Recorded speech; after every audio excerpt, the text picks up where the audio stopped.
আমাৰ উঠি অহা নতুন প্ৰজন্মই কিমান সুন্দৰভাৱে আজি দুজনা গুৰুৰ অপূৰ্ব সৃষ্টি বৰগীত পৰিৱেশন কৰি সকলোকে আহ্লাদিত কৰিলে। বৰ ভাল লাগিছিলে। এই স্মৃতিটো আমাৰ গোটেই জীৱনেই থাকি যাব। তথাপিও আমি দুআষাৰমান ক'বলগীয়া আছে। কোৱাখিনিৰ বাবে আগতীয়াকৈ আমি ক্ষমা বিচাৰিছোঁ। প্ৰথম কথাটো হৈছে বৰগীত আৰু নাটৰ গীত দুইভাগ গীতৰ মাজত পাৰ্থক্য আছে। ইয়াত যিহেতু কমিটিয়ে দিছে যে বৰগীতৰ প্ৰতিযোগিতা আমি শুনিবলৈ পাইছোঁ কম্পিত মাধৱ নয়ন জোৰাই, নহয়নে বৰালেও ছাৰ? হয়নে? অৰ্জুন ভঞ্জন নাটৰ গীত। গতিকে শিক্ষকসকলে এই জ্ঞানটো দিব লাগিব যে বৰগীত বুলি যেতিয়া প্ৰতিযোগিতা ভাগ পতা হয় তেতিয়া বৰগীতেই গাব লাগিব। দ্বিতীয়তে আন এটা কথা মই ইয়াত দেখিবলৈ পালোঁ, ইয়াতেই নহয় মই অন্য ঠাইতো দেখিছোঁ। এভাগ গীত আছে ৰে শুই গোপাল পিয়াৰু, যিভাগ গীতত আমি বিশেষ গীত বুলি নধৰোঁ কেলে ধনশ্ৰী ৰাগ ঠিকেই আছে সেইখিনিলৈকে। বৰগীতত তালৰ কথা নাই, বিভিন্ন তাল খেল দেখুৱাইছে, কিন্তু সেইটো শৰচন্দ্ৰৰ গীত য'ত ধ্বনিতা নাই।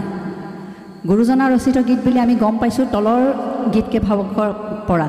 সাঁচিপতীয়া পুথিটো আমি পাইছোঁ তাত কোনো ভনিতা নাই, কিন্তু শৰচন্দ্ৰৰ গীত তাৰমানে কেলিগোপালত বিভিন্ন ধৰণৰ গীত গায়, কৃষ্ণৰ মানে বিৰহৰ গীত গায়।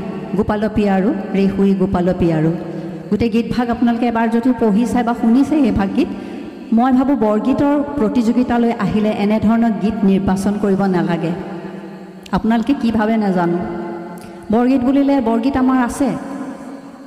মহাপুৰুষ শংকৰদেৱৰ ৩৭টিতকৈ বৰগীত থৈ গৈছে, ৩৪টি। মাধৱদেৱৰ ১৫৭টি গীত থৈ গৈছে। ইমানখিনি বৰগীত থাকোঁতে আমি তাৰপৰা নিৰ্বাচন কৰিলে বেছি ভাল হয়।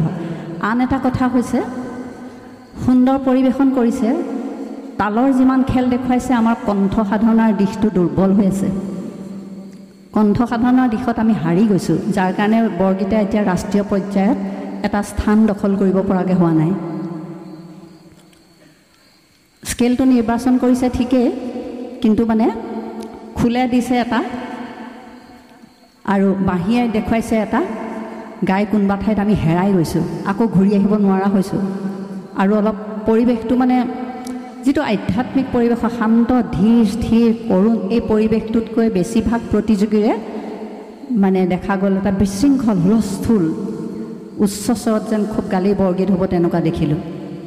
তেনেকুৱা হ'ব নালাগে। বৰগীত এটা আধ্যাত্মিক সংগীত, খুব শান্তভাৱেও আমি ওপৰৰ স্বৰত নোটবোৰ দেখুৱাব পাৰিব লাগে। আন এটা কথা হৈছে যে কৃষ্ণ শংকৰ গুৰু হৰি ৰাম নহয়, ওপৰলৈ যেতিয়া গৈছে ৰাম। বৰগীত সদায় স্বৰান্তভাৱে উচ্চাৰিত হয়। ৰাম শংকৰ এই স্বৰান্তৰ ঘাটবিলাক তালত দেখুৱাব পৰা নাই আৰু গাঁৱতেও মানে কেতিয়াবা খৰা মৰাকৈ গাই থৈছে। ৰাম নহয় কেতিয়াও, ৰাম শংকৰ নহয়, শংকৰ। এইবিলাক অকণমান হেৰাই গৈছে। আৰু এভাগ গীত শুনিলোঁ উদ্ধৱ চলহু গকুলে লাই, খুব জনপ্ৰিয় গীত। মোৰ বোধেৰে বৰগীত গাবলৈ আহিলে এইভাগ গীত নিৰ্বাচন নকৰাই ভাল। এইভাগ গীত সাধাৰণতে ঝুমুৰা নাচত গীতৰ অংশত মানে এমত কল্যাণ ৰাগত, শ্ৰীৰাগত যদিও কৈছে এইটো শ্ৰীৰাগৰ গীত নহয় বুলি গৱেষকসকলে ইতিমধ্যে কৈ গৈছে বহুবাৰ। দ্বিতীয়তে হৈছে কি, আমি জানিবলৈ পাইছোঁ গৱেষকসকলৰ লগত বা বিজ্ঞজনৰ লগত আলোচনা কৰি জানিবলৈ পাইছোঁ যে গীতভাগ অদূৰ অতীতত বহুদিনৰ আগতে বৰপেটা সত্ৰত মানে ধনজ্যোতি তালখনত ঝুমুৰা নাচভাগ কোনোবা ভকতে, মাধৱদেৱো হ'ব পাৰে, লিখিত যিহেতু প্ৰমাণ নাই, এই ঝুমুৰা নাচভাগৰ তালখন আয়ত্ব কৰিবলৈ কোনোবা ভকতে, হয়তো বৰপেটা নহয় কমলাবাৰী হ'ব, যে ৰাতানিতা খেতি তাওঁ ৰাতানিতা খেতি তাওঁ ৰাতানিতা খেতি তাওঁ ধিনানিতা খেতি তাওঁ ধিনা, এই তালখন যাতে আমাৰ শৰীৰত জঠৰতা নালাগে সেইকাৰণে এই গীতভাগকে এনেইহে গাইছিলে। কিন্তু গীতভাগে কি বুজাইছে? উদ্ধৱ চলহু গকুলে লাই, এটা অত্যন্ত দুখৰ অনুভূতি থকা গীতত আচলতে ভকতে ক'ব নোৱাৰাকৈ খোলটো বজাই যাওঁতে গীতভাগ মানে এনেইহে অনুশীলন কৰিছিলে। কিন্তু ভাবেই যে মনৰে ভাবি পেলাই ভাল পাই কৰিছিলে, কিন্তু সেই ভাগ ইমানে শুনিবলৈ ভাল পালে, পিছত এনেও আমি ক'বলৈ বেয়া মুকলিকৈ কমলাবাৰী সত্ৰই বহুতো ৰাগ হেৰুৱাই পেলাইছে। যিবিলাক গীতত ৰাগত বন্ধা আছে সেই ৰাগবিলাকত তেওঁলোকে নিজে বেলেগ ৰাগত বান্ধি পেলাই গায়। সেই তেনেকুৱাকৈ তেওঁলোকে শ্ৰীৰাগৰ গীতভাগ এমত কন্যা ৰাগত ধৰণজ্যোতি তালত ঝুমুৰা নাচৰ অন্তত গীতৰ নাচ বুলি আচলতে ভকতৰ মানে সৰু সৰু ভকতবিলাকক মানে নচুৱাইছিলে, যাতে ধৰণজ্যোতি তালখনত তেওঁলোকৰ গাত আহে। কিন্তু সেই গীতভাগকে ভকতৰ মাজত চৰ্চা হওঁতে সত্ৰীয়া নাচে স্বীকৃতি পালে। ঝুমুৰা নাচত এই ভাগ নাচৰ মানে মেলা গীত বুলি নাচৰ গীত বুলি ব্যৱহাৰ কৰিলে ৰামদানী অংশৰ পিছত। ইমানেই জনপ্ৰিয় হৈ গ'ল, জনপ্ৰিয় শিল্পীসকলেও গালে সুন্দৰ সুন্দৰ কণ্ঠেৰে। আৰু ধৰণজ্যোতি তাল এনেও শুনিবলৈ ভাল, গীতভাগো উঠা, কাৰণ নাচৰ গীত এনেও উঠা হ'ব। সেই ভাগকে আজি কেইবাজনো শিল্পীয়ে বৰ সুন্দৰ কণ্ঠ তেওঁলোকে গালে। মই ভাবোঁ ইমানখিনি আমাৰ ৩৬টিকে ৰাগ আছে, ইমান সুন্দৰ সুন্দৰ গীতৰ কথা আছে, তাল আছে, আমি তাৰ পৰা নিৰ্বাচন কৰি যিমানকণ জানো, মাত্ৰ আমাক 5 মিনিট সময় 6 মিনিট সময়হে দিছে, আমি সেইকণ সময়ত সেইকণকে গাওঁচোন। সেই ভাগ গীত যাতে আমি পুনৰবাৰ আকৌ ক'তো গাবলৈ চেষ্টা নকৰাই ভাল। এইখিনি কোৱাৰ বাবে মোৰ যদি কিবা দায় দোষ হৈছে ক্ষমা কৰিব। এইখিনি আমি সততে শুনিবলৈ পাইছোঁ বা আনৰ মুখতো শুনা কথাহে, মোৰ নিজৰ কথা অংশ বুলি মই দাবী কৰিবলৈ যোৱা নাই। আমি গীতৰ নিৰ্বাচন সুন্দৰভাৱে কৰি ল'ব লাগিব। তাৰপিছত আমি স্বৰ স্কেল, যিটো স্কেলটোৰ নামত মানে এক হুলস্থুল পৰিৱেশ, মানে বৰগীত যেন লগা নাই, কিবা যেন মানে আন কিবা ৰক মিউজিক, সাংঘাতিক কিবা সংগীত নিচিনাহে আজি লাগিলে। বেছিভাগৰে তেনেকুৱা হৈছে। খুব 2-1হে স্কেলটো ৰাখিব পাৰিছে। আৰু নাটৰ গীত এই কম্পিত মাধৱো সেই তেনেকৈ জনপ্ৰিয় হৈছিলে। সেই জনপ্ৰিয়তাৰ কোনোবা মিডিয়াই প্ৰচাৰ কৰিছিলে, শুনিলে, ল'ৰা ছোৱালীয়ে ভাল পালে, ৰাগভাগ এতিয়া শিকি ল'লে। শিকি লৈ বেলুৱাৰ ৰাগৰতো আন বৰগীতো আছে, বৃন্দাবনে খেলতো মধুৰ মুৰাৰী, হেৰ সোমাই মধুৰ ৰংগ বনাই, দেখোৰে নয়ন দুহু ভৰিৰে, বৃন্দাবনে খেলে গাইছে কোনোবা 2-1কে, বৃন্দাবনে ভেটলহু। ইমান সুন্দৰ সুন্দৰ গীত থাকোঁতে আমি অৰ্জুন ভঞ্জন নাটৰ গীতভাগ হয়তো নেগালেও চলি যায়। যদি গীত নাই তেতিয়াহ'লে বেলেগ কথা, আমি ৰাগভাগ ৰক্ষা কৰিবলৈকে বা গীতাংশক আমি জীয়াই ৰাখিবলৈকে গাইছোঁ। গতিকে এইবিলাক ক্ষেত্ৰত আমি অকণমান যদি সাৱধানতা অৱলম্বন কৰোঁ তেতিয়াহ'লে হয়তো বৰগীত আৰু অকণমান আগুৱাই যাব। কিয়নো আজি যদি সত্ৰীয়া নাচ ইমানখিনি ওপৰলৈ যাবলৈ পাৰে, গতিকে আমি বৰগীত ভাগক আমি যিসকলে শিকাই আছোঁ বা আমি চৰ্চা অনুশীলন কৰি আছোঁ, সেইসকলেও আমি অকণমান দায়বদ্ধতাৰে যদি এই কথাখিনি মন দিওঁ তেতিয়াহ'লে বৰগীত নিশ্চয় আৰু অকণমান আগবাঢ়ি যাব। কাৰণ আমি প্ৰত্যেকজন অসমীয়াই আমি দায়বদ্ধ আমাৰ কৃষ্টি সংস্কৃতিক লৈ। আমি প্ৰত্যেকজন অসমীয়াই যদি আমি গুৰুজনাৰ কৃষ্টি সংস্কৃতিক লৈ যদি আমি দায়বদ্ধ, তেতিয়াহ'লে আমি এই কথাখিনিত অকণমান সতৰ্কতা অৱলম্বন কৰিব লাগিব। আৰু কোনোৱে যদি তালখন ক'ৰবাত দিছে, বজাইছে, কিবা হাত ক'ৰবাত পৰিছে, গতিকে প্ৰথম গীত শিকিবলৈ লওঁতে স্বৰ স্কেল নিৰ্বাচন, তাৰপিছতে ৰাগত কি কি আছে, কি কি গৈছে। 3 নম্বৰতে আহিব তালৰ আৰ্যাখন পূৰা মুখস্থ কৰাই ল'ব লাগিব। তাৰপিছত আমি গীতৰ কথা অংশত সোমাওঁতে আমাৰ একেবাৰে সলসলীয়া হ'ব মই ভাবোঁ। প্ৰথম স্কেল, 2 নম্বৰতে ৰাগ, তৃতীয়তে তালৰ গা মান ঘাট চুক, ক'ত ক'ত বাজি আকৌ ক'ত ক'ত শেষ হ'ব, ক'ত ক'ত সোমাব, সেইখিনি যদি মুখস্থ কৰাই লয়, আমাৰ অকণিহঁতে মুখস্থ কৰাত এনেও ভাল, তেওঁলোকৰ কোমলীয়া মন এনেও মন মগজুত সোমাই ধৰিব। সেইখিনি তেওঁলোকে আয়ত্ব কৰি ল'লে গীতৰ কথা অংশ একেবাৰে সহজ হৈ পৰিব। আৰু যদি কিবা মোৰ কোৱাত দায় দোষ হৈছে সকলোৱে যেন ক্ষমা কৰে, কাৰণ মোক মাইক্ৰফোনটো দিলে যেতিয়া মই আৰু ক'বলৈ মন গ'লেও ক'ব নোৱাৰোঁ, মুখখনো মানে কয় যে নক'লেও নোৱাৰোঁ, ফটা মুখ ক'লেও লাগে ভকতৰ দুখ, গতিকে অপৰাধ ক্ষমা কৰিব।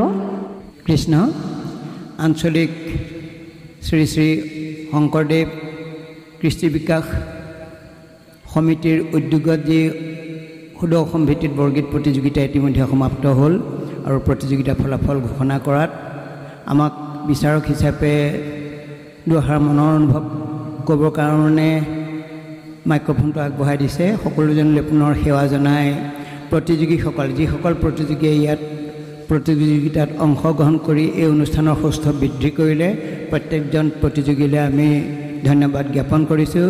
তেওঁলোকৰ সহযোগ অবিহনে এই অনুষ্ঠানটো আজি সাফল্যমণ্ডিত নহ'লহেঁতেন।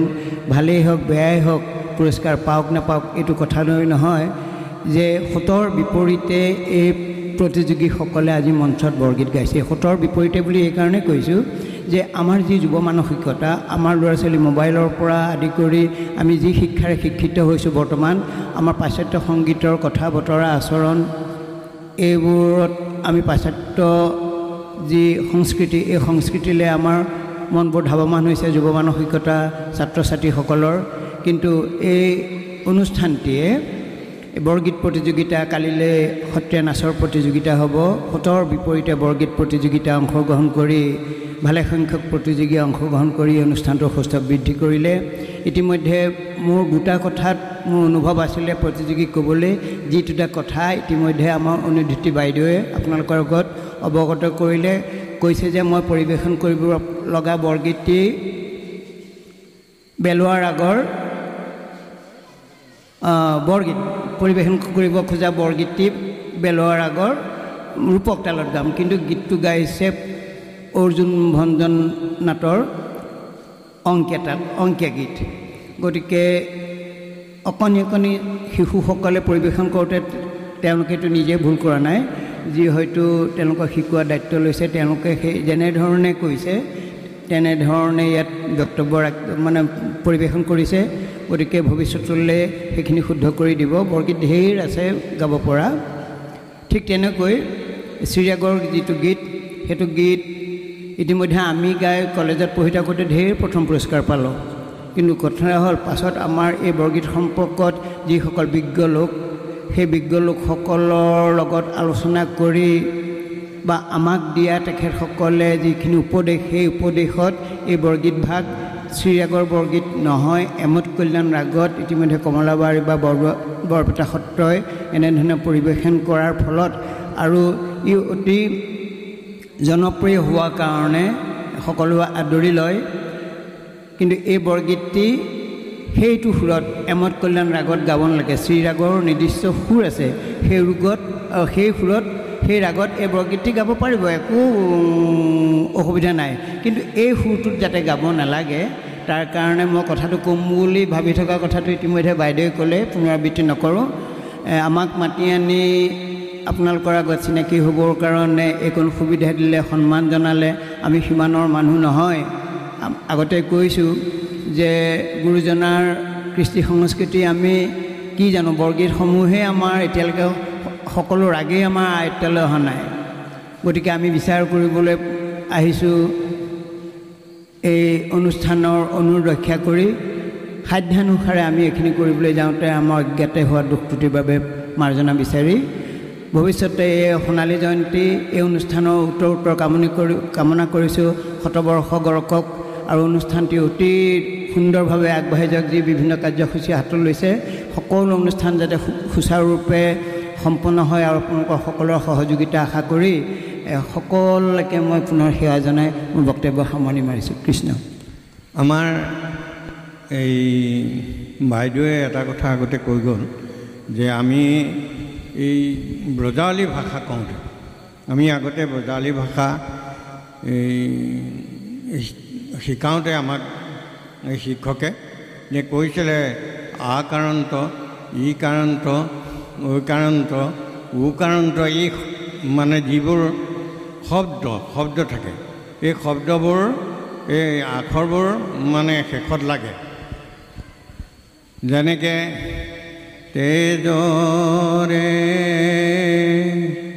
কমলা পতি পৰভাতে নিন্দ, অকাৰান্ত শব্দ তাত লাগিছে। ঠিক তেনেধৰণে মই এই কথাটো ক'বলৈ গৈছোঁ যে আমাৰ বাইদেৱে কৈছে নন্দ, নিন্দ, পাৰ, অপাৰ এইবিলাকত মানে আমাৰ অকাৰান্ত ইকাৰান্ত শব্দ লাগে। এতিয়া কম্পিত মাধৱ নয়ন জোৰা ই কাৰণতো শব্দ লাগিছে আমাৰ এইখিনিতে থৈ দিয়ে জোৰাই বুলি। গতিকে এই বস্তুটো আমি এতিয়া নতুন চামে সেই কথাখিনি কৰিছে, ভাগৱততেই হওক, ঘোষা পাঠতেই হওক বা ভাগৱত পাঠতেই হওক, বিভিন্ন ধৰণেৰে আমাৰ ব্ৰজাৱলী ভাষাটোত চমুকৈ লগাইছে। এই কথাখিনি আমি থোৰতে আপোনালোকক অৱগত কৰিছোঁ। আমি এতিয়া এই কথাষাৰ যে কিছুমানে এতিয়া শ্ৰীমন্ত শংকৰ হৰিভকতৰ জানা যে নকল্পতৰো তাহান্ত বিনাই নাই নাই নাই, কিছুমানে কয় নাহি নাহি নাহি, কিছুমানে নাই নাই, কিছুমানে নাই, এনেকৈ কেইবাটাও ষ্টাইলত কয়। আৰু এই কথাকেইটা আমি সকলোৱে অৱগত কৰাইছোঁ যাতে আমি আমাৰ এই আকাৰান্ত ইকাৰান্ত শব্দ ব্যৱহাৰ হ'ব লাগে। আৰু আমি যিসকল আমাৰ আছে পাঠক আছে বা প্ৰতিযোগিতাত অংশগ্ৰহণ কৰা ছাত্ৰ ছাত্ৰী আছে বা আমাৰ যিসকল বিচাৰক আছে তেখেতলোকেও এই কথাটো মনত ৰাখি পেলাই বিচাৰ কৰিলে ভাল হয় বুলি মোক এঠাইলৈ দিখমুখলৈ মাতিছিল কালি। বোলে কাইলৈ আছে প্ৰাৰ্থনা প্ৰতিযোগিতা আছে, আপুনি যেনে তেনে বিচাৰ কৰি দিব। মই বোলো আজিলৈকে মই প্ৰাৰ্থনা বিচাৰ কৰি পোৱা নাই। মই আগতে এনেকৈ আমাৰ গুৰুসকলে এনেকৈ কৈছে যে প্ৰাৰ্থনা গালে এনেকৈ গাব লাগে। তেতিয়াহ'লে আমি প্ৰাৰ্থনাসমূহ চুটিকৈ গাই পেলাই থৈ দিওঁ যে কোনোবাই নেপালে আপত্তি কৰে, সেইকাৰণে আমি যাবলৈকে বাদ দিয়া হৈছে। আপোনাসৱৰ সেৱা আৰু প্ৰাৰ্থনা আপোনাসৱৰ মহামহন্ত সাধু বৈকুণ্ঠৰ পাৰিষদস্বৰূপ আপোনাসৱক আজি সাক্ষাৎ কৰি আপোনাসৱৰ চৰণ সেৱা কৰিবলৈ পাই আমি আনন্দিত হ'লোঁ।